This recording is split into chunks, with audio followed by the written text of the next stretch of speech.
This is the Get a Life podcast. Ex-cult conversations.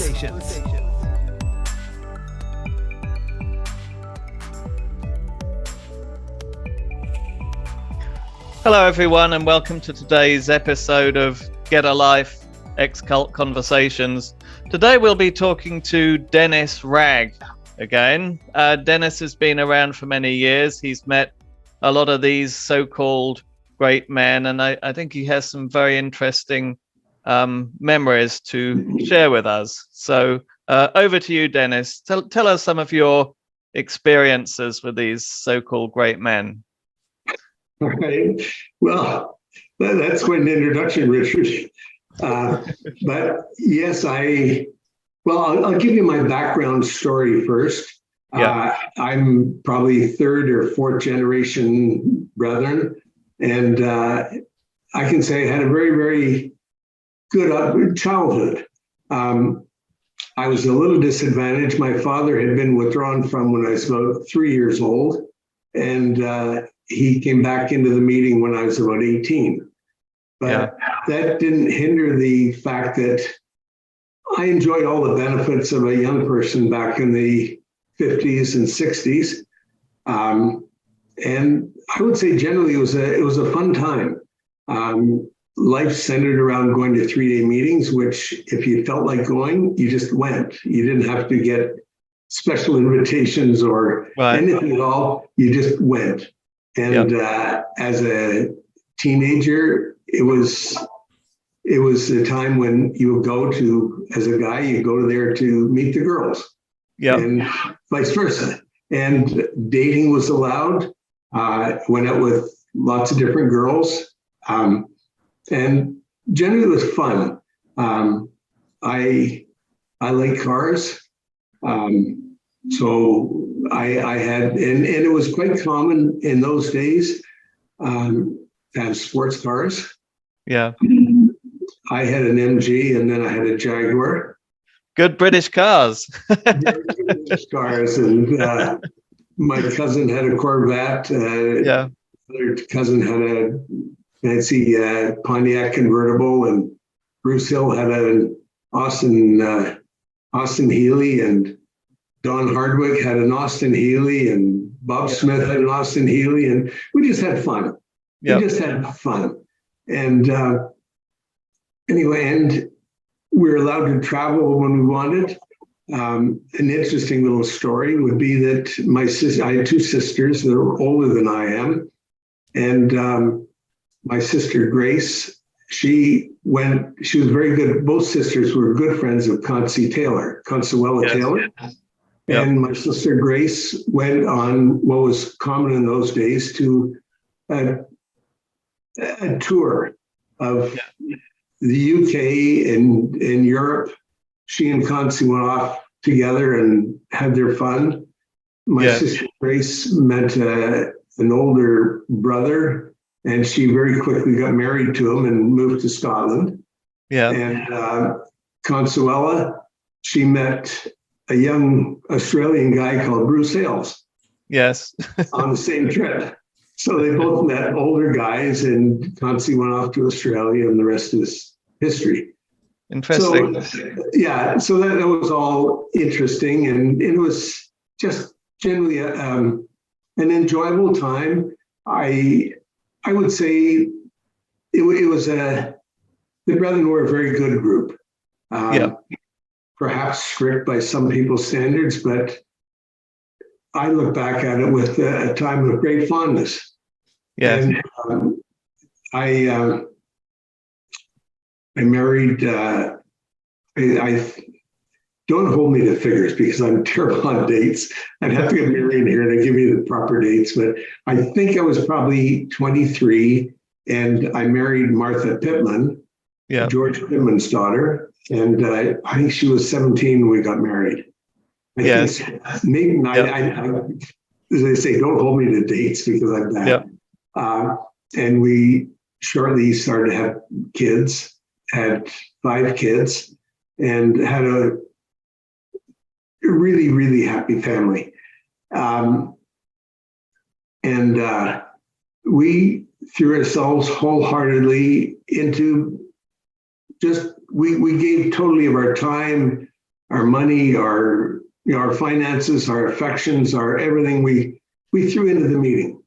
We in a genuine way, and as a result, the recompense was I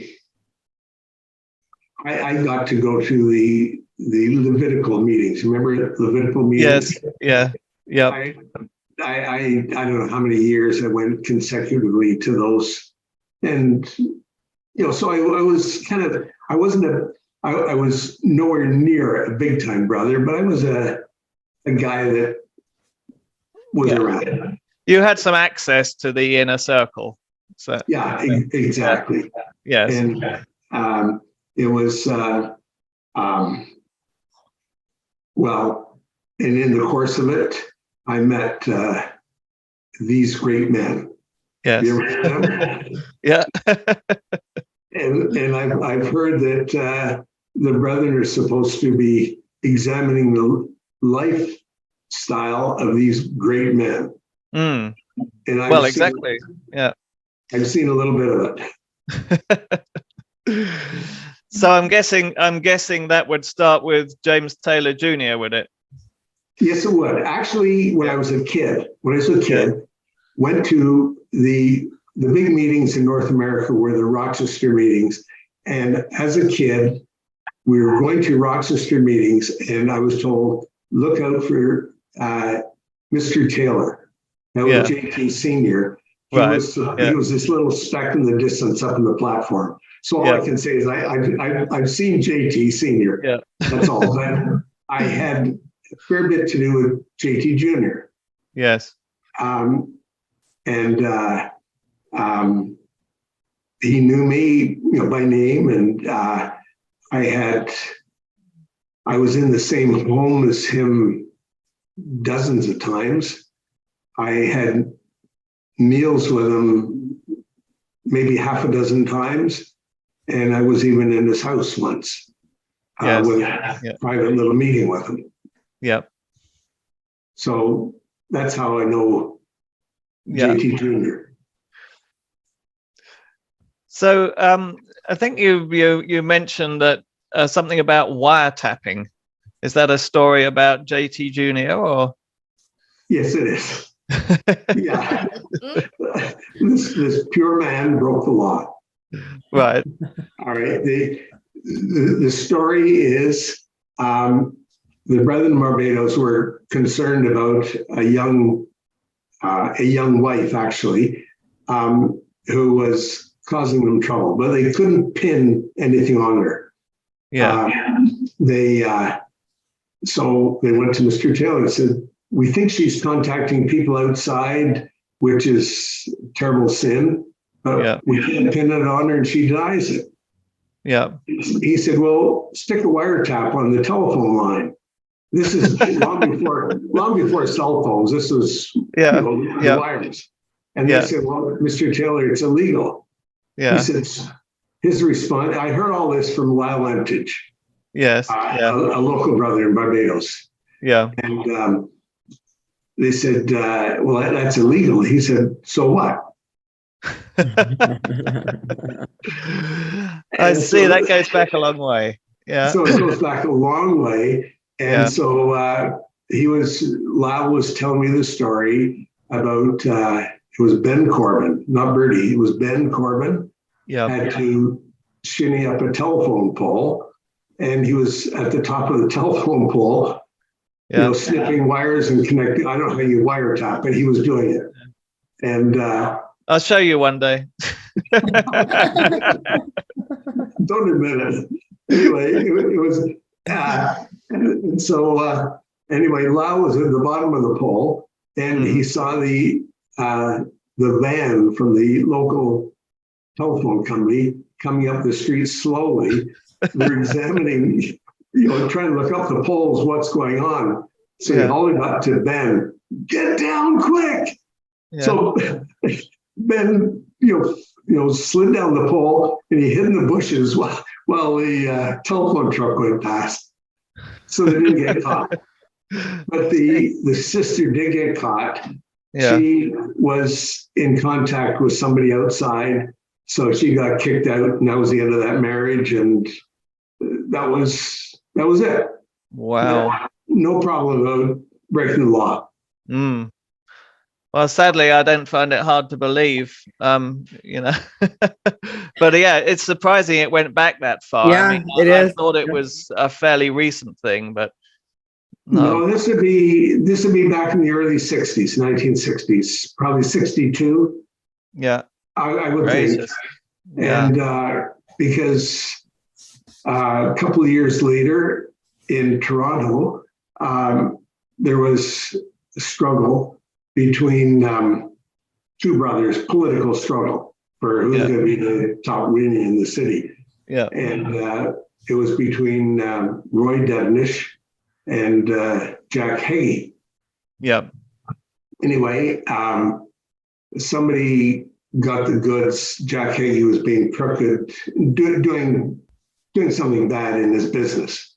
Yeah. So on the Saturday morning, Jack Hagee was kicked out. Boom, for corrupt business practice. But it was a little bit tenuous. Mm. So it was decided right then and there. By this time, I was a little bit of a weenie, and about 6 or 7 of us pooled our money to hire a private detective to go after Jack Hagee to find something more substantial to nail on him. Yeah. Yeah. So it was a waste of money. I think the guy was a bit slippery, but so be it. The detective came back and had nothing against him. He wasn't having an affair. He wasn't fooling around. He wasn't doing anything bad. So it was money out of the drain. And anyway, that was just another time. I felt okay to give money to it because I knew the great man had approved of it. Yes. Yeah.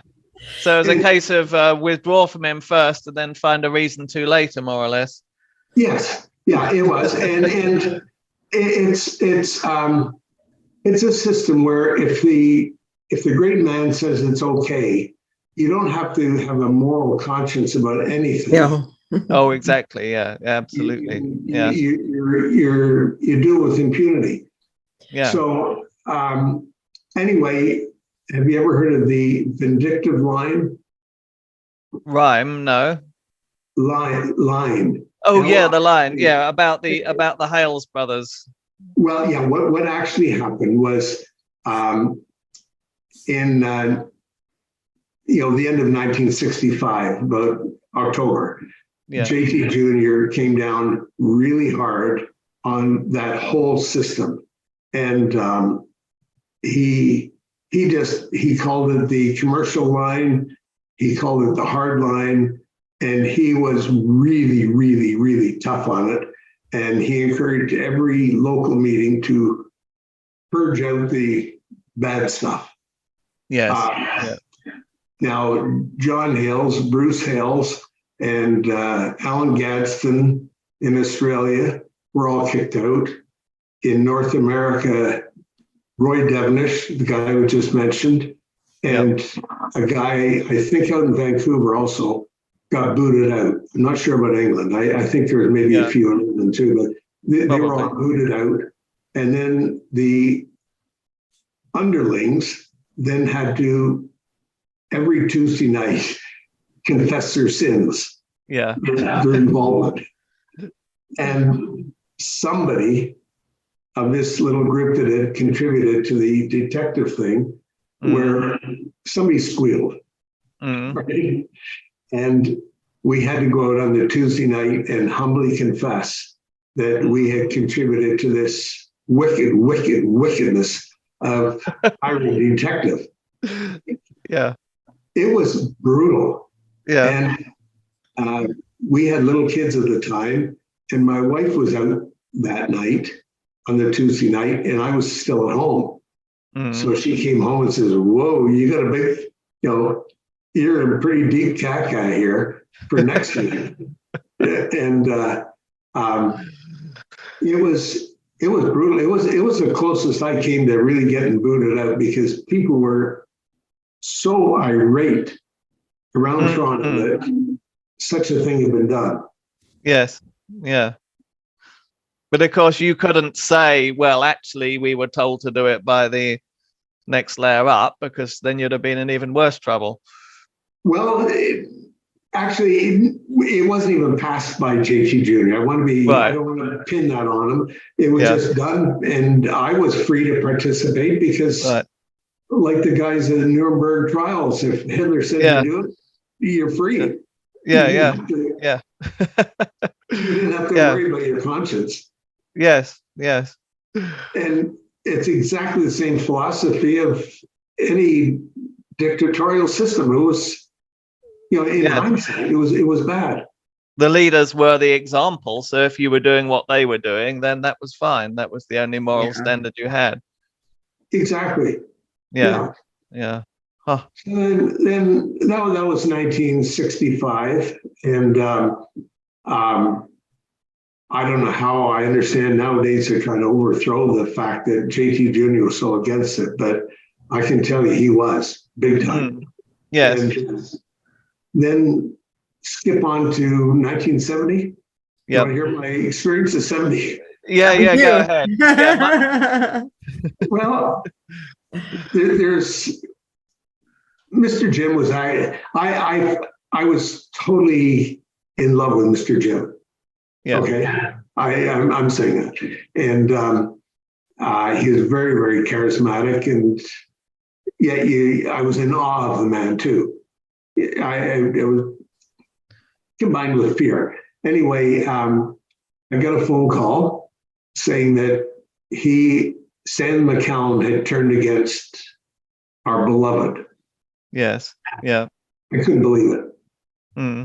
And anyway, so I immediately phoned up Garth McCallum. Yeah. That's Stanley's son that Garth and I were good friends. I was his best man at his wedding. Yeah. And I said, Garth, is your dad turned against Mr. Jim? And he said, no. And I said, well, I heard this, but I didn't want to say anything because I didn't want to spread a terrible rumor. Anyway, Garth called me back probably 30 minutes later in tears and said, I'm afraid it's true.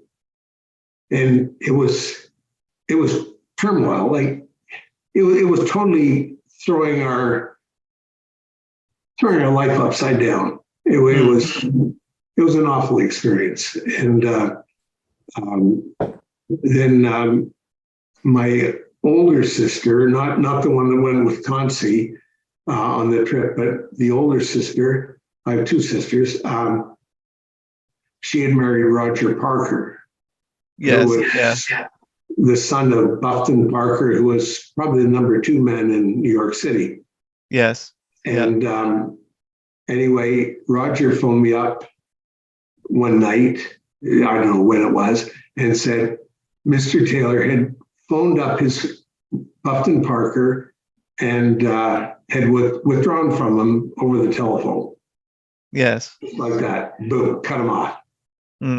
And Roger was upset, of course, but at that point I was totally supportive of Mr. Jim and saying, I tried to calm Roger down. Yeah. And then a couple of weeks later, somehow we got it. I don't know why it happened. It just happened.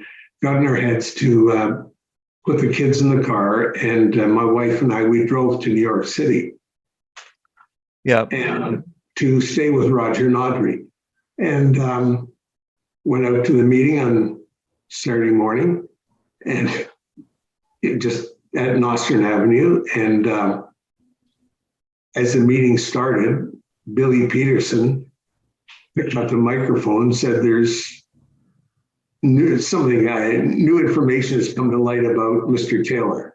Yes. And Mr. Taylor just turned and said, "You're a wicked man, Billy. I withdraw from you." And and it was just an uproar. It was chaos. And Mr. Taylor got up out of his chair and said, "Those that withdraw from iniquity, follow me." Mm. So anyway, I and quite a few others got up, and we went to the back of the Nostrand Avenue meeting room, and they were just yelling and screaming and hollering and crying, and it was awful. It was really? You've been there. It was awful. Yeah. And, I remember standing around the back, and then those that stayed inside with Billy, and I gather somebody went and turned the lights out, so the meeting room was pitch black, and then somebody else yelling out, "We've got the light here. We don't need those." It was crazy. It was crazy. Wow. It was just crazy. That's all it was. Mr. Taylor had gone home. I think Pete McGregor drove him home. Yes. And the rest of us milled around, and to me, it's a bit of a daze. I can't remember all of it. Anyway, on the Monday, I don't know where I got the balls to do it, but I phoned up Mr. Taylor and said, "Can I come to visit you?" Yeah. So Martha and I drove over to his house, and we spent a morning with just Mr. and Mrs. Taylor and Martha and I. Yes. Yeah. Which was it was quite an honor in some ways. I'm talking in brethren talk. Yeah. Yeah. And we sat there. He ordered Renee, his wife, to get these guys a drink, and we all had a drink of scotch. And he rambled on about everything.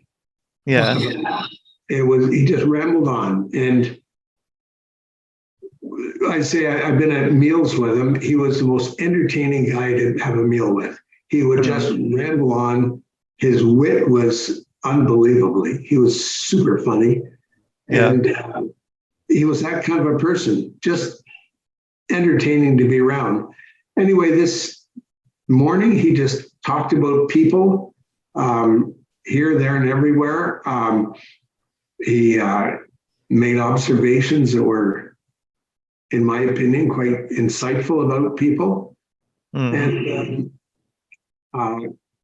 he freely admitted to having fondled women. There was the one that kind of brought him to a head was, I think her name was Judy Walker, local in New York City, who had married a guy and moved to South Africa. Yeah. And she had big boobs. Okay, she was very well endowed, and the story I heard, I wasn't there, but there was a bunch of brethren sitting around in the living room of somebody's house, and he had her sitting beside him or on his knee or something, and he was just rubbing these big boobs and quite enjoying himself. And wow. My sister, she had already told us that after one meeting, he had been talking with her, and he had done the same with her. His explanation was, all these people are making a fuss of me, just showing affection to my, a sister I love. That was his reasoning, that it was okay for him to do it because he loved these ladies. Wow. So he was doing this quite publicly. This wasn't done behind closed doors. It wasn't done publicly. It wasn't done privately. No, it was done publicly. Wow. And I remember driving over there with Martha, And the two of us say, what do we do if he does it to you? And I don't think we came to a conclusion. We'll play it by ear, but we knew it wasn't right. Yeah. But he was a man of God, and is the Lord telling him to feel my wife up? It was a dilemma. Wow. I think it's what they call cognitive dissonance, where you have to simultaneously believe two things that are contradictory. And that almost sums up the brethren, is that you have to believe things that you simultaneously know not to be true. So, but you have to suppress it. Yeah, and you're trained to suppress it. Yeah, exactly. Now he made no advances on, and actually we walked into the living room, and up to that point, since some meetings in Rochester I was at, the brothers used to have to kiss each other. So whenever you met, the brothers used to have to kiss. Yeah. So we walked in the room and went over to give him a kiss. This is just a little anecdote thing. Yeah. But he just put his hand up like this, says, "Pow," like an Indian. The Indians like, "Pow." He says, "No more of that stuff." I see. And that was the end of the kissing thing. I see. I guess you weren't too sorry. Well, it just had become so. When I came back to Toronto, the first meeting I went to, people were coming up to me and to give me the great big hug and the kiss, and I had to copy the great man. And, wow. So that was when it stopped. That's fascinating. And it started at some meetings I was at in Rochester. Used to have them in one of the old-fashioned meeting rooms with a platform and so on. And he got a black brother, I think from Boston, called him up to the front, and he had a special way of talking, and he got some guy from, I think he was from Cincinnati, which is kind of getting close to it's below the Mason-Dixon line. Yeah. I guess he knew the brethren in and out, and he got this old guy up there and says, "Come on up here." And he got the two of them had to kiss each other. Yeah. Which, anyway, that's a little silly story, but all that splitting stuff was chaotic. And Bill Peterson he was a lot older than I was, but he was a good friend. And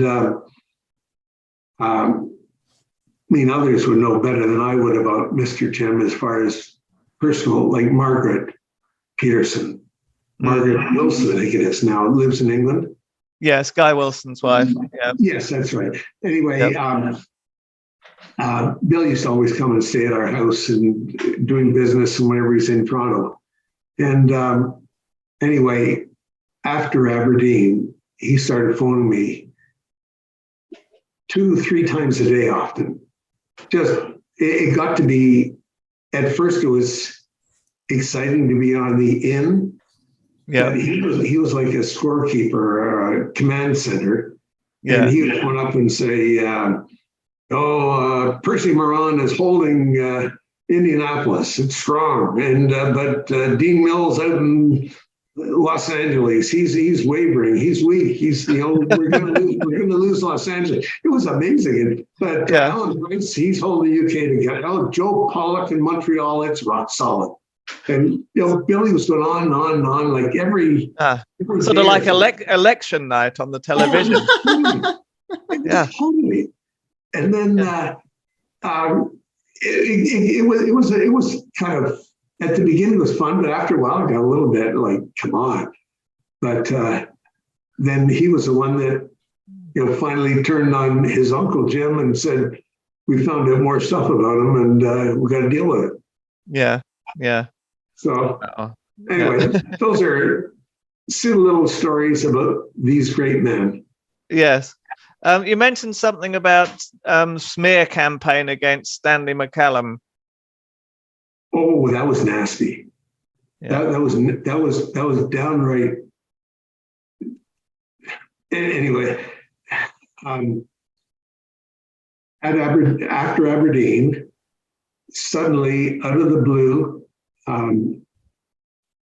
Stanley was a pedophile, and I knew Mr. McCallum. I stayed at their house many times and been on trips with him. And I mean, I can't say something is categorically false, but all I can say is he certainly never made a pass at me. And he was always very fatherly and a nice guy. And supposedly he did something inappropriate with two brown boys on the way to fellowship meetings in Montreal. And the evil offense took place in Ontario. You know, going from Detroit to Montreal, you have to go through Ontario. Yeah.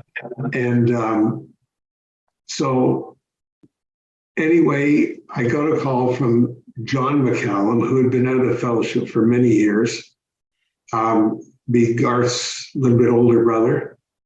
And John McCallum had left the meeting when he was a teenager, and he and his father, I mean, that was the end of it. Anyway, after all this smear campaign about Stanley, John, who had now become a lawyer and worked in Washington for the government, he came up to Windsor, Ontario, and he went to the provincial police and asked what they had on his father. And this is hearsay on my part, but John told me that the police told him that they had nothing. They had investigated it thoroughly, and they had nothing against Stanley McCallum. And that they had finally put an end to it when they told the brethren from Detroit, who kept pestering them to prosecute, that they would charge them with wrongful prosecution. That according to John, that was the only way they could get the brethren in Detroit to stop pestering the police. Wow. That's very interesting, because it sounds very like what happened to Lance Christie, where the brethren managed to get 40 or 50 police officers involved and managed to get Lance, you know, they actually got him into court, accused him of harassment. And when it gets to court, the judge just throws it all out. He says, it's utterly ridiculous. This is two emails. You didn't even need to open them. But the brethren have put so much pressure on the police that the police kind of just put it through to get a little peace, I suppose. But yeah, it's the same tactic. Well, it's terrible. And Stanley McCallum died a broken man. He had been the number 2 guy in the world, and a very, very affable guy. I could see him. He took a real big interest in young people. Oh.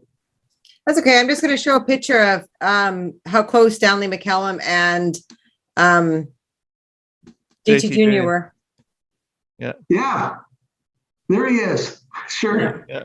He was a neat guy, and that's Bruce Hales as well, I think. This is?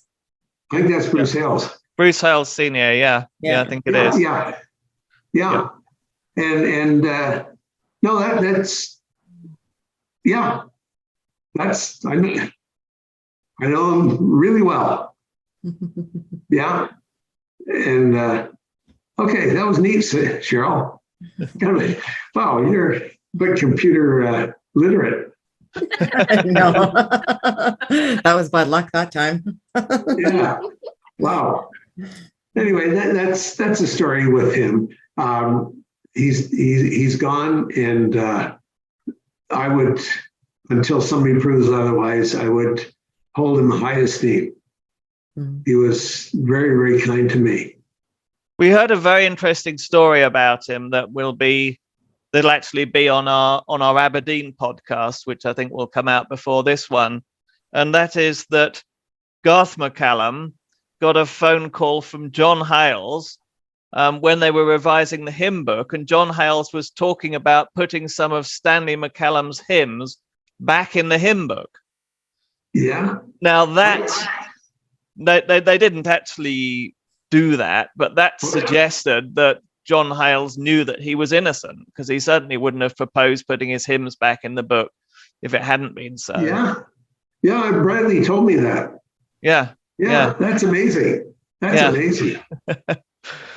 So have you ever met Mr. Simonton? Oh yeah. Okay, Carmen, sorry about this. I first met JHS. Garth McCallum and I went out on a trip looking at the girls out west.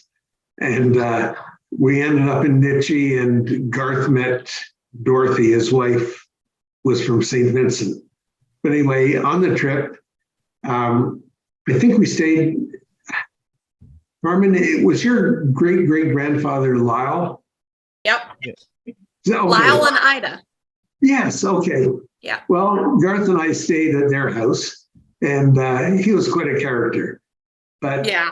And we went out to the farm, and we saw, JHS out harvesting. It must have been August, and everybody else had these self-driving combines. His combine was pulled behind a tractor, and I remember being there, and this stupid thing kept jamming up on him. And I've got a picture of him with his head buried up, trying to free this stupid combine out. I don't remember him saying a bad word, but I sure would have. And it was blistering hot, and the women brought the food out. We sat in the shade of the truck and had our meal. And he's a very soft-spoken, he is a very attractive man. And then I think I was out in Nitchie the following year, and went around to the farm again, and he was showing me around the farm, and he had, what do you call it, a herd of pigs? A herd? Are they called herds? I think they're called a congregation. Well, okay, whatever. A fellowship meeting of herds of pigs. Anyway, and we were standing there looking at this pig pen with, 50 or 80 little pigs in the pen, and all of them had their snouts came out, and then they took a right angle turn. Apparently, it's some kind of a contagious disease that pigs get. Yep. You know about it, Carmen? Yep, it's called rhinitis. Is that? Okay. Well, his pigs had rhinitis. Mine's a bit like that. And apparently the only way to get rid of it in those days was you had to put them all down, because they couldn't eat, and they were all little runts, and they were kind of useless. Yep, and you had to literally burn the manure and everything to get it sterile to bring in new pigs. Yeah. Really? Mm-hmm. Now, does the government cover the cost of that? I don't know. I got the impression, he didn't say much, but I got the impression that this was financially devastating, and he wasn't in the best shape financially compared to some of the other farmers out there. Yeah. I just, that was my observation, that things were tough. Yeah. And he had, 5 boys, and and a lovely wife, by the way. She is Trish was the most lovely lovely lady. Yeah. Anyway, that's kind of just, a little anecdote about these great men. Yeah. Skip on to many years later, and I used to charter airplanes to go to all these fellowship meetings and internationally. And every month they used to charter planes to go to Nichi. And part of my job was to make sure everybody was on the bus to go back to Winnipeg. So the farmhouse, the Simonton's house was right next door to the meeting room.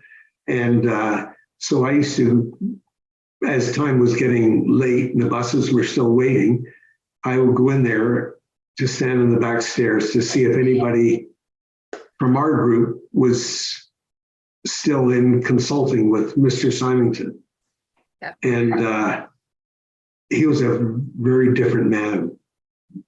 Once he was a big leader, like I would hear him I was in the back stairs, but he'd be in the living room and just yelling at people, belittling them, making snap judgments of kicking people out with no regard whatsoever of the consequence of what it would do to their family, their business, their life, their everything. He would just pronounce, get rid of them. And I can still hear him just yelling at people. Yeah. And I'd see these brothers coming out just sometimes crying because he had been so nasty and hard on them. It used to break my heart. It was awful. And compared to some of the things I've seen about the Hales, Carmen, you should describe the house. You can do it better than I can, but I know in the kitchen, it was just that old-fashioned linoleum. And there's just a crappy little kitchen table. And he used to sit in an office chair on coasters at the kitchen table. And the linoleum floor was all worn away, and it was pretty minimal as compared to the ostentatious crap today. Yeah. And in the living room, he had this kind of lounge lazy boy chair, and he had a couch. I remember the couch was, one of the legs was broken on the couch, and he had a couple of magazines or books or something holding up the couch at one end because the leg was broken. Yeah. Is that right, A couple chunks of 2x4. Oh, yeah, that's what it was. Yeah. Like, total opposite. I mean, he was great in the sense of he sure wasn't into the kind of crap that's out there today. Yeah. And I can say about Mr. Jim's house too. It was a beautiful, like, great, huge old house, but on the I don't know, it was on the mantle on the piano or what, there was the little statue saying "Sue the Bastards." It's a kind of a famous little statuette that was, anyway. But Mr. Simonton was pretty simple in the way he lived. Yeah. But he was tough. He could make pronouncements based on one witness, because there wouldn't be two guys there giving witness, which is against scripture. But he would pronounce these devastating judgments on people, just hollering at people, and it didn't seem very Christ-like to me. No. Yeah, I can totally back you. Give you a second. Yeah. That's exactly what I remember too. Okay. And you could prove that something was wrong, like he got information from Jim Bob, and he would find out that it was wrong, but he would always go back to the same guys again, even though they had given him wrong information the first time. It was like he had certain people that he always talked to, and it just got him in trouble. Oh, it wasn't biblical. Yeah. Like, I mean, who am I to say? I'm no scholar, but it just wasn't right. Yeah. And the devastation that it was causing, it wasn't just like a slap on the wrist. It was people's lives were destroyed. Yeah. On the basis of one guy in let's face it, it's a very, very political system. Mm. So if you can, say something bad about somebody else and he'll believe you, the other guy's screwed. He's out. Yeah. And it was awful. Yeah. And I don't remember hearing very many cases where he ever accepted the second side of a story. No, he didn't dare. No. Mhm. And another, well, and if I'm trying to pin, am I frozen again? No, you're good. No, Keep you're going. good. Okay, Cheryl's just looking at me like she's frozen. It's okay. Like a little thing. This. I'm not making a big deal of it, but there's one time that he was passing through Toronto Airport, which he did a lot, and he sat in the middle of the concourse with thousands of people spilling around him, and I'm looking for something here on my desk. He had, can you see that there? Yeah. He had somebody poured him a glass of scotch, probably that much. And he sat there drinking it in public. Out in the Wow. open. Yeah. Like, it's not a big deal. It is though, because alcoholism is so huge in there. And this just shows you that they just didn't care where they did it. Yeah. Yeah. It just wasn't right. Like you're not supposed to drink in public. Not to that, Have I done it? Yeah. And maybe a few others on this, but not like that. Yeah. That was like I've done it on a picnic or something, but so I'm not pure either, and I don't want to make anything. But but you're also not sitting in the elect vessel, man of God throne. So No, I'm not. I'm not. And anyway, I was going to say, okay, another little nasty thing. This is really to my shame, but this is early on back, probably just when he was starting to take over as being the universal leader.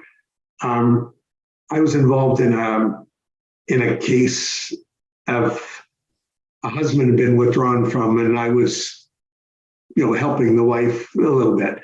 And back in Mr. Taylor's time, it was always, we were just drummed into us. We don't tell women what to do. In other words, we don't tell them to leave their husbands. Right. Which was bullshit. And everybody knew it. And so anyway, I had a little private session with JHS, and I told him I had a problem with being so blatant lying. And he looked at me with those eyes. Carmen, do you know those eyes? Yep. Yep. I know exactly. Okay. He looked at me, he says, "Well, what do you suggest? Put me on the spot." Yep. And I said, rather than saying we don't tell women what to do, maybe it's a better way to say that the husband and wife had a happy life in the brethren, and he's the guy that left. It's not she hasn't left him, he's left her. He's left the way of life. He's the one that's turned his back on the life that they enjoyed. And unfortunately, that has become the way the brethren operate, is to, when the husband leaves, they start up a smear campaign that the husband is and they say the wicked, lying, nasty. I'm the product of what I kind of suggested. Yeah. Wow. You don't realize when you're in there what you're under and the influence that you're under and why you say what you say, right? It's not until you get out and you get your head above the clouds and look back on it where you realize, wow, I can't believe I was in that and doing that. Exactly. Like, it took me years, Cheryl. Like it took me years and years and years and years, and I'm still steeped in it. And but it took me years to see that that's not Christianity. You know, it's funny. I got a message today. I'm going to read part of it. It fits right into here. It's part of Bruce's new ministry and what he's been teaching. I just have to find it here. Okay, so it said, I'm just going to read this. The first one was said, so there's two new things that are new ministry, and not sure if this person wasn't sure if they're in print or not. But anyhow, the first one was said by Bruce BDH privately in the house at the Levitical meetings in 2020, was shortly before I left. And I was told by someone who was in the house with him at the time. He said there are 3 levels in hell. The first level is your average sinner and unbeliever. The second level is for the really evil people, example, Hitler, serial killers, etc. Finally, the third, deepest and worst level is reserved for opposers of the testimony. Are you? Oh my goodness. That's so juvenile. Like we're now categorizing this. See, Yeah. that's fine. Oh, that. Wow. So when we get there, we'll have to be careful not to walk around late at night, or we might wake him up down below, mightn't we? In level 4. Yeah. You'll hear him thumping on the ceiling. Keep quiet up there. I'm trying to sleep. Yeah. Wow. That's childish, I think. It's just insane. It's just insane the levels that he goes to. It's just extreme. Yeah. What a goof. Anyway, I did meet him once. I met him at Bristol one year. And I was standing there. I didn't know who the goof was, but we were standing there talking, and a bunch of these on Sunday. They used to have all the girls that had been helping out in the house would come on the Sunday, and there were all these girls were running around. And actually, my recollection is he's a fairly good-looking guy, but I don't know. This is years, umpteen years ago, but he's put on a lot of weight.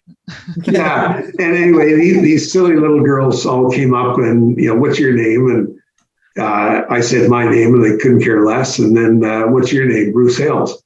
And in those days, Bruce Hales was WBH. Oh, you're talking Bruce Hales Senior, right? Yeah. Oh, I see. Yeah, got you. Yeah. And so these girls all they thought it was funny, and says, told me, because he had an Australian accent, and the girls thought he was pulling their leg. Yeah. He said, told me Mrs. Percy Lyon. That's the only time I ever met him. I see. Wow. And And anyway, that's my recollection of these great men. Yeah, it's maybe a little different than what was been presented at the Sydney seminar this year. I think your account was very different than what was. It took me years, and my impression of JTJr, he was a great guy. I loved him, but something happened. I certainly can't condone his behavior that I saw, and all this stuff at Aberdeen. It's stretching the limits to think that Jesus or Paul or anybody would behave like an idiot. I think he was probably, something had popped in his brain. I certainly wouldn't want to. I'm an old guy myself now, and I don't want to emulate that. That's all I can say. I don't want to emulate it. It's not my standard. I've heard some people describe it that there were kind of two different Mr. Taylors. There was, he could quite suddenly flip into a different mode and say very nasty things and behave badly. And at other times he would be very charming. And even reading through his book of letters, you get a lot of letters that are very grammatical and well written. And then you'll suddenly get these letters that are almost nonsensical and abusive. I just wonder whether it was simply the difference between whether he was sober and whether he wasn't. I'd like to read you a letter. Okay. I'll give you the background first. Okay. There was a guy in Toronto. He's, without being insulting, but he was a simple guy. He worked in a factory, and they had 4 kids, and they had their struggles, but they got through. But he was known to be say silly things at times. Anyway, they owned a house, and he provided in a decent way. Anyway, he nursed his wife while she had cancer, and I don't know if the details I'm giving exactly accurate, but she died, and then he got kicked out. Okay. So here's a letter here I got that just shows the spirit of things. It's written by a lawyer to this poor fellow, and it scared the crap out of him. So that's why he came to me. And I act on behalf of your son, blank, blank, blank. I enclose herewith a copy of your wife's will for your reference. I'm informed that you have left the fellowship, and therefore you are no longer qualified to be the executor based on the conditions imposed in your wife's will. As the alternate executor is so-and-so, that's the son. For this purpose, he requires all information that you may have with respect to the assets owned by your wife. Would you please provide this information to me as soon as conveniently possible? They were going to be taking this guy's house that he had worked all his life to get. And they're going to try and take that and it says all other assets or something like that. Yeah, all the assets owned by your wife. That is crazy. Isn't that wicked? Yeah. Like, oh. I don't know where they get the idea that that's righteous. Oh, and I've got a copy of the wife's will, and it says there, as long as you're in fellowship with, Simonton Hills, and I don't know how far, but it just, that kind of stuff is awful. Yeah. Yeah. And that's why I'd like to come on this podcast, just to expose the awfulness of what good people are doing, because I know the son really well, and he's a decent guy. I mean, totally decent guy. But he had to go to a lawyer to write this letter that, as they say, scared the crap out of the old man. Wow. Not only destroyed the guy's family, but then want to take everything that he had too. Yeah. You know, it's not enough that you took his whole life. Exactly. Yeah. Yeah. Yeah. They've got to have no fear of God to do stuff like that. Well, it's getting to that point. Yeah. Yeah. Yeah. I think, Carmen, is getting to that point. Yeah. And yet they're forgetting that that's who they meet in the end. Yeah. If they leave all this stuff unconfessed and unfixed and in an unrighteous state, somebody's going to answer for it. All these deeds will have to go accounted for. Yeah. Yeah. Yeah. Yeah. And I think, personally, I think one of the big things that took us off the rails was when babies became, like there was babies were automatically in fellowship. And we then wasn't a big step to say that as long as you're in fellowship, you're saved, and you don't have to have a connection with the Lord Jesus. Yeah, I think that was a huge thing off the rails. Yeah, and that was what, 1961 or something. It was about 64, 60. I don't think. I'm just going by the age of my kids. Yeah. And at the time, it bothered me because I had. And I fear that one has been used. That one's been weaponized to the point where it's made people think that they have to stay in fellowship in order to be saved. Yes. And that's not right. That's not right teaching. That's not what is meant. No. Okay, so this takes me to the second part of this message that I got today. The second thing is something I've been told a few times by my family since I left. I have asked a few others about it. It seems to be new teaching because nobody seems to have heard about it before. Apparently, so I have been told, even if I manage to be saved, I will not be in the same heaven as them because the brethren will have their own special heaven. This has caused a lot of distress in our house because my sister told my daughter that even if your mother is saved, if she died tomorrow, you would never see her again. And in this case, the daughter is underage, so she's not shut up, right?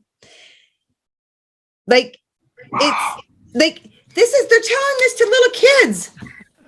That is like, awesome. it's just so corrupt in there. So corrupt in there. It's, this week has just been, this last, whatever, how many days, I know I say that every podcast, but every week just gets more intense. I'm like, it's so evil in there. It is so evil in there, what they're doing and what they're brainwashing people with now. It's absolutely absurd. Well, Cheryl, I can back up that saying. I had an absolute miraculous time. We used to have a motorhome, and we were heading out to Stuart and Rose Simonton's to get a little bit of a paint job done on the motorhome. And it broke down outside Nitchie. To make a long story short, we got stuck in Nitchie for about 3 weeks. And while we were there, there was fellowship meetings going on. So we had taken, behind the motorhome, I had a trailer with a motorcycle in it. So Marion and I took the motorcycle up to Nitchie, and I drove around Nitchie on the motorcycle. I saw all these cars from out of state, and my daughter, Sarah, had married a Hughes from Nitchie. But now they lived in Gothenburg, Nebraska. So I pulled up beside a car from Nebraska, and I said, "Is Mike and Sarah Hughes in town?" "Oh yeah, they're staying over at Stanley Hughes." Do you remember these names? Yeah. Okay. So I whipped over to Stanley Hughes' house, rapped on the side door, and Lois came to the door, and I said, "Hi, Lois." And she had a big smile on her face. "Hello." And I said, "I'm Dennis Wragge." She's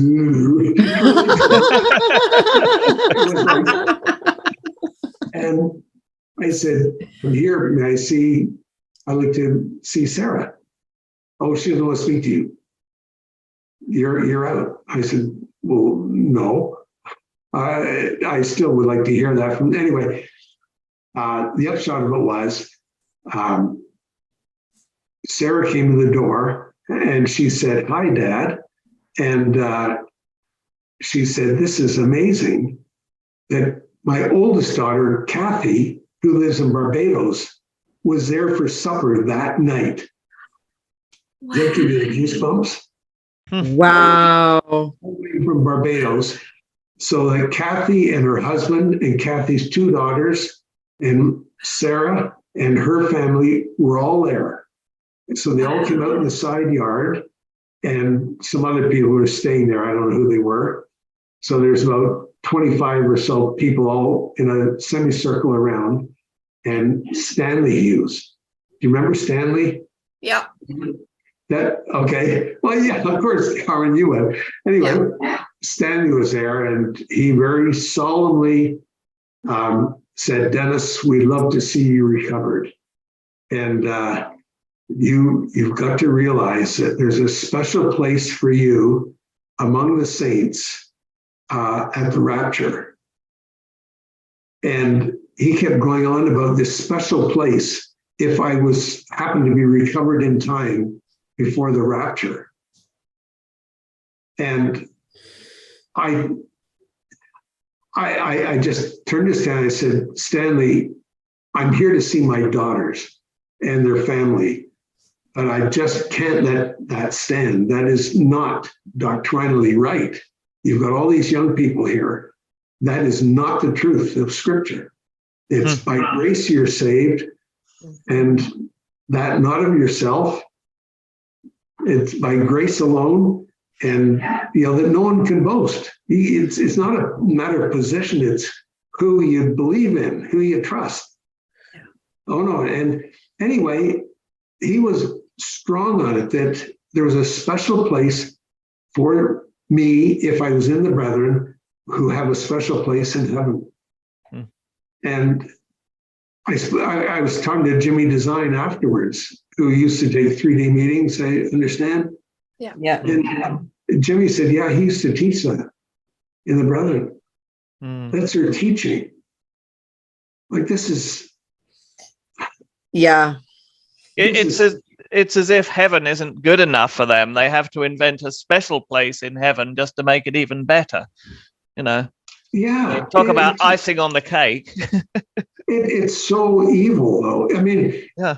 It's one thing what happened to all of us in the sense of the hurt of split families, which is terrible. But it's a doctrine that is being shoved into these young people. It is just not the grace of the gospel. Absolutely not. Yeah. Yeah. Crazy. That's what leads me to believe. I just wonder, do they have no fear? Because everyone that preaches that doctrine, that preaches it knowing it's not true, will be held accountable for every soul they've misled with that doctrine. It's better a millstone be put around their head. Isn't that what it says? Exactly. Yep. Yeah. Yep. And a millstone, for anybody who wants to know, is a 3,000-pound stone that has a little hole in the middle. And if it's hung around your neck, you ain't coming back up. I promise. No, you're absolutely, yeah, it's very graphic, but it's true. It's true. And that's what he said. If you misled one, I think, Yeah. And some of these guys that have gotten up and preached this and misled, a group of 500 people. I mean, how many young people in that could they have misled? And if that's what he says is going to happen for one, imagine where that leaves some of these guys. They have to be not thinking. I think Bruce's head is too big to fit through the hole, though. It doesn't need to. We can put a string through it. I promise there's a way. We'll find a way. Yeah. God will find a way. And that's God will find a way. Well, if you could get a camel through the eye of a needle, you could get Bruce's head through a millstone, I reckon. Amen. It's God we have to deal with. I mean, we're all imperfect people. And these great men were imperfect people. They had their okay sides, and they had their nasty sides. And just be honest and let's admit it. Yeah. That's all. I want to dive into some stuff that I know you have some information on you've got some happenings with Shapur a little bit. You've got some inside information with Shapur, don't you? Can you go into that today or no? I can do it. Yeah. Shapur, the big time lawyer in Calgary. So Gerald Shapur is the PBC's lawyer. Obviously, through the Klondike Papers, we've heard a lot of Gerald Shapur and his dealings with the brethren. And I know sorry to put you on the spot, but I think it's really important that we bring it forward and kind of, show how the brethren use him. Well, all I can, some of it is hearsay, but I think it's pretty close to the source. there was a case I was involved in, and somebody probably in his office, I'm assuming, were pissed off with the evilness of what was going on. Yeah. And they leaked a whole pile of papers, of which I received copies of the leak.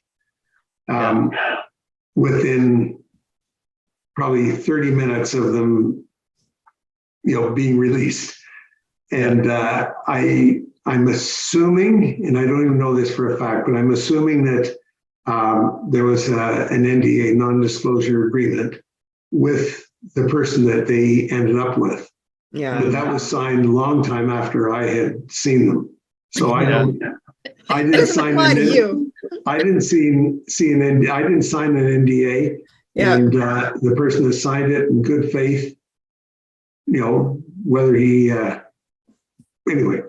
And in these papers, one of the things was fighting over children, and there's scheming involved. And in the document, it talks about Chipur being in contact with Sydney. Yeah.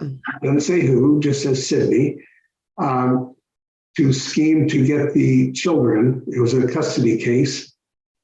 Get the children out of this country into another country, so they're out of reach of the father. Wow.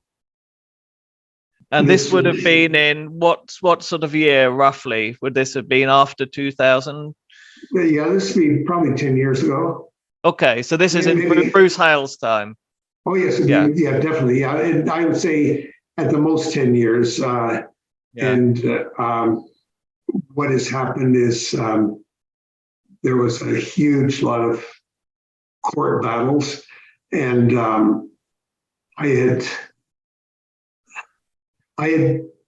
well, it was a father that I was in contact with. I'll go that far. I don't want to say much more, but it was a father. And I said, this will never go to court. The brethren rarely go to court because they'll lose in court.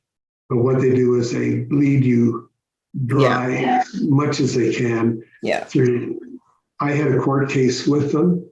And in one day, I had 5 different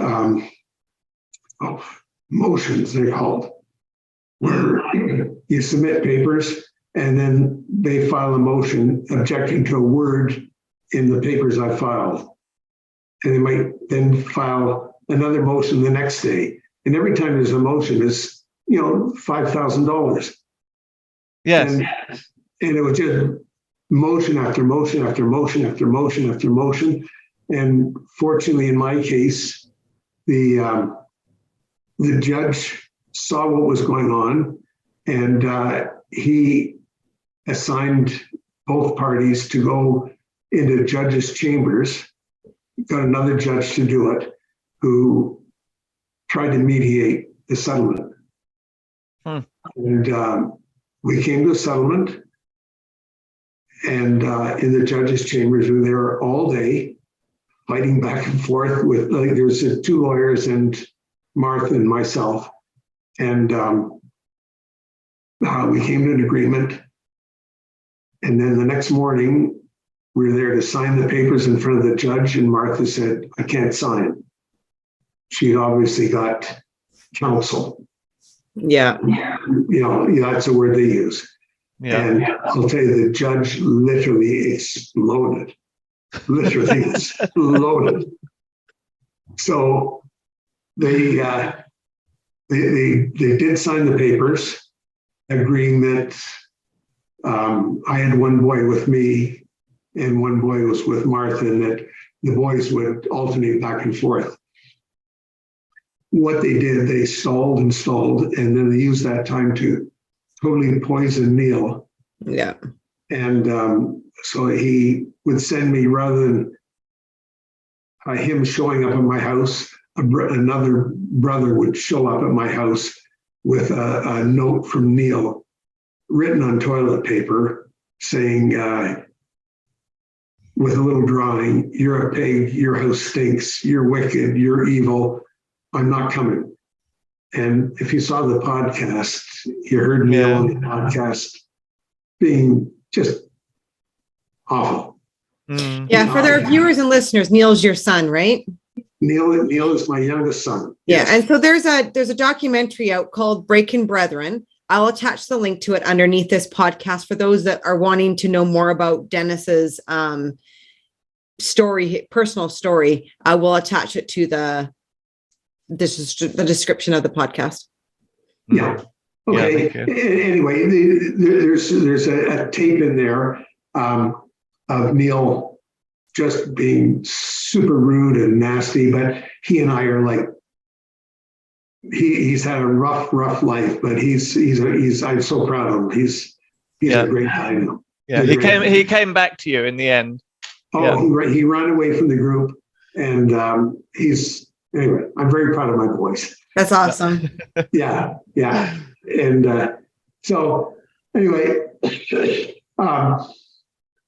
that's where I got diverted. I'm sorry. That's what we do here. Okay, I ramble on, but those are things that I've witnessed in my life. These guys are not great men. They're just men. They're flawed the same as every other person is. And unfortunately, they've misled many people. And it's not the gospel that they're preaching. And the longer it goes on, I think the more evil I'm hearing about. Yeah. And if I can just say something too, if I'm not going on too long. No, not at all. I hear Bruce is trying to scam a whole lot of money out of people and put it into some deal, or they're going to make 20% per annum in forever. Yep. And if anybody here is tempted, and I mean the wider audience is tempted to give money based on what I've heard about it, it is total bullshit. Pardon me. It is. I have been lending money for decades, so I'm familiar with that side of things. And to promise people that you're going to get a 20% return forever is absolutely, you know the word. All right. Yeah. Like I've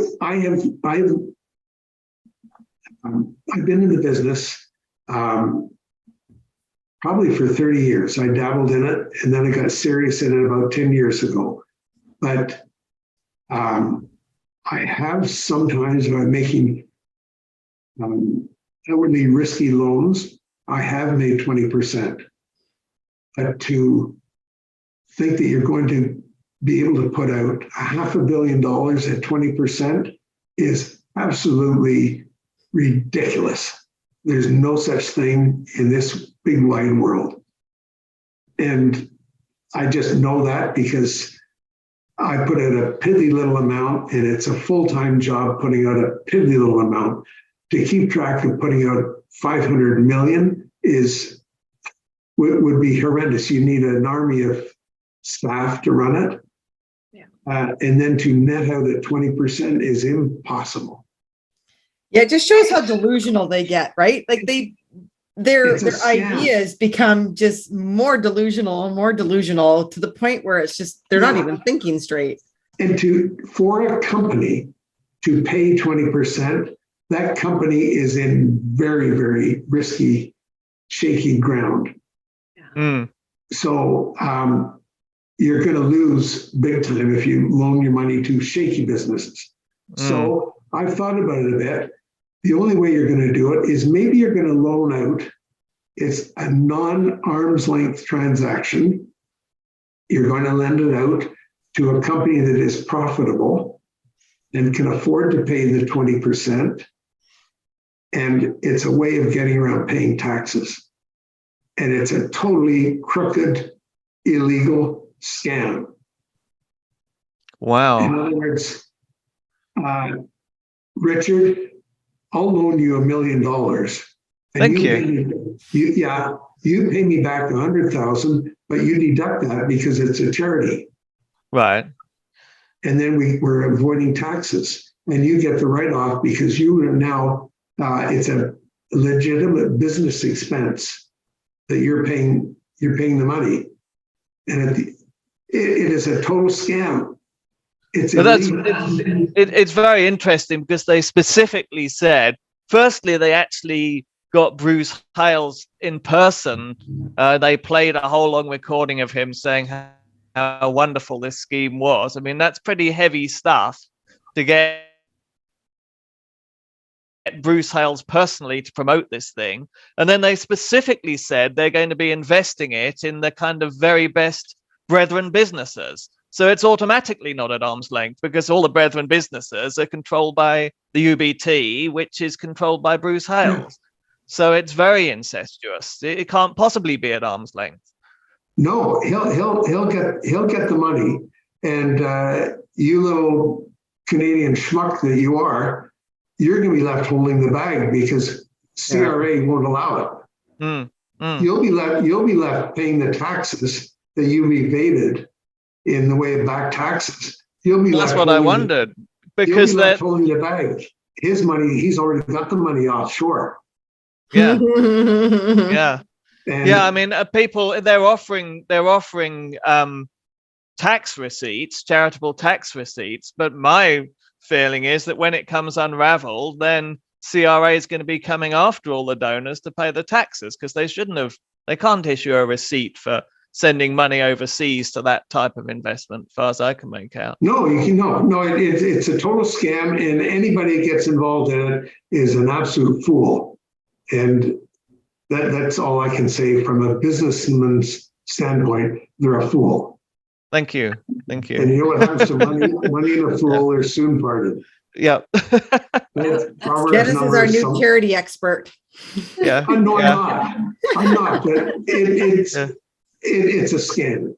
It is a total scam. And I think anybody that outside of it can see it. I mean, I know there's insiders that I talk to that have challenged other people about it, right? Yeah. People are still gobbling it up inside there. Yeah. Well, they learn the hard way. Yeah. Well, it's anyway. That's like, I don't know. I've only heard just from what you guys have told me about what the whole deal is, but it's crazy. It stinks, doesn't it? Oh, it's and the poor sucker that's left holding the bag. Yeah. It's got the same disease that Mr. Simonton's hogs had. Yeah. He used to be flushed and burnt. Yeah. What was that, Carmen? What's the name of it again? Called rhinitis. Rhinitis. Okay. It's anyway. It's nasty. Yeah. So anyway. Well, thank you very much, Dennis. We appreciate you coming on. It was. Well, it's kind of fun. It's just nice to get a lot of people's. You're the older generation that have had these one-on-one interactions with these so-called quote-unquote great men, and it's good. It's good to be able to give the other half of the story for the insiders that had to watch and sit through the Sydney seminar that can now get the other part of the story, and then they can kind of come to a conclusion on their own after seeing both sides of the story. Yeah, exactly. And if I would love so many peeps to see this. I would just like to say I have a wonderful life. I went through hell. I didn't go into much of the breakup of our family. It was hell. It was absolute hell. But Richard has met Marion, and he better say she's a nice lady. She's wonderful. Yeah, she's a great cook as well. She's everything. She's everything. Yeah. And life is good.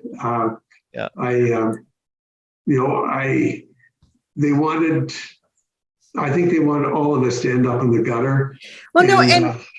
Bruce Hales he's actually preaching right now. He did this just recently. I mean, I know this podcast is going to come out in a couple of weeks. It's not going to air right away, but he has recently preached about how fast you deteriorate after you leave, and those that have left, how we're deteriorating.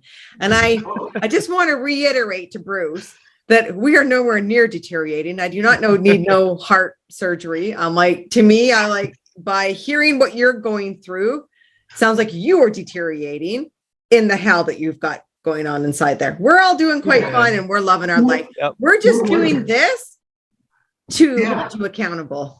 Well, I just moved and I came across a whole lot of stuff. Do you want to see a picture of Marion? Sure. Yeah. You do? Yeah. Really? There she is. Oh, beautiful. You better believe it. Yeah. Wow. Yeah, she is. And here's a car that I used to have when I was chasing. Oh, I love it. Oh, very, very fun. Wow. Yeah. The best of British stuff. So, Well, of course. what would you, we ask this question when we can, what would you say to because you still have children left in there and you've probably got grandchildren, what would you say to them if they were to watch this? What would you want to say to them? Oh my goodness. Well, I really love them and all that, but I would love to just be able to speak with them and let them have half an hour of looking at my life and how I think God has blessed us, not just materially, but we're very, very involved in a large church. That's our life. We have super wonderful friends. We go on holiday with them. We just have an abundant life. And that's what God wants us to have, is an abundant life. Not just materially, but spiritually. Yeah. I don't know. You put me in the spot, Cheryl. That's a beautiful, you know what? That was a beautiful answer. That's perfect. Well, okay. And I imagine all three of us could say the same, that Absolutely. Yeah. Yeah. It's so full. It's so full.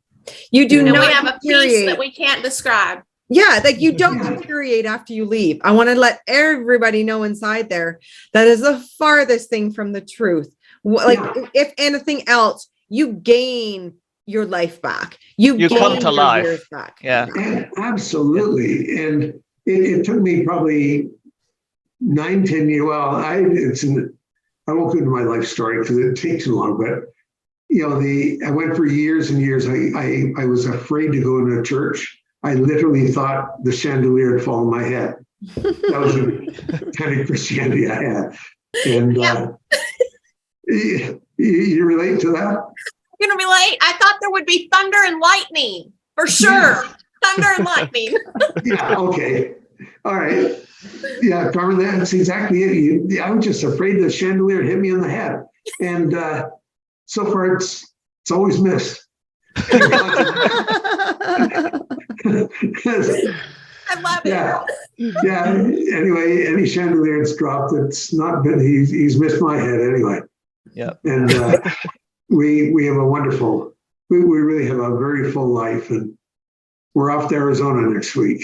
That's good. And like we're not saying that we don't go through heartache. The heartache comes from the separation, right? That's where the heartache lays. The grief lays in the rules that are still being held into play within the PBCC. But our lives are very fruitful. We're blessed beyond blessed.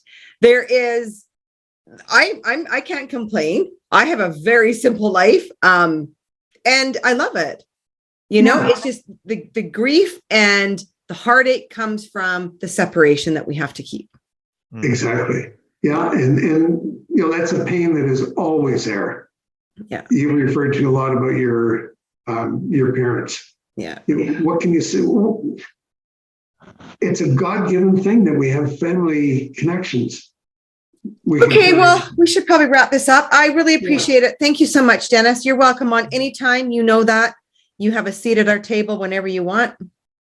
Thank you, Dennis. Wow. Yes, and we know you have loads of stories in that. Oh, yeah, and unfortunately, that's what old boys do. They just yabber around about the past. But That's anyway, perfect. though, because that's what you're passing down to our generation, right? Yeah. I miss elders. I miss grandparents. I miss people telling stories. I loved that part. I really, really enjoyed that part. I maybe miss someday we'll meet. Yep. You ever come east? Sure. You can sit and talk my ear off.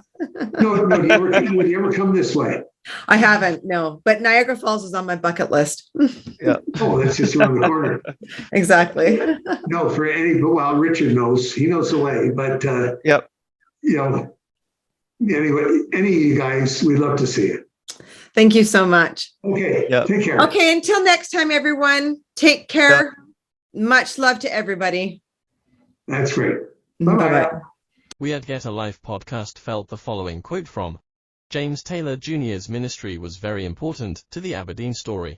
This ministry is copyrighted by Bible Gospel Trust from Stow Hill. Taylor quote, "And you ain't going to have another one like this. You sisters, I like you, and hell. I mean, excuse me. L with the brothers. I like the sisters. And these sisters, I think are going for me. I got your wife already, you know." Remark. Yes. Taylor quote, "I got her. That's my business to go round and get the wives. Yeah. Would-be wives. I get M. R. You Turnbull, L with you. L, that's Genesis 1. L with you. He doesn't understand."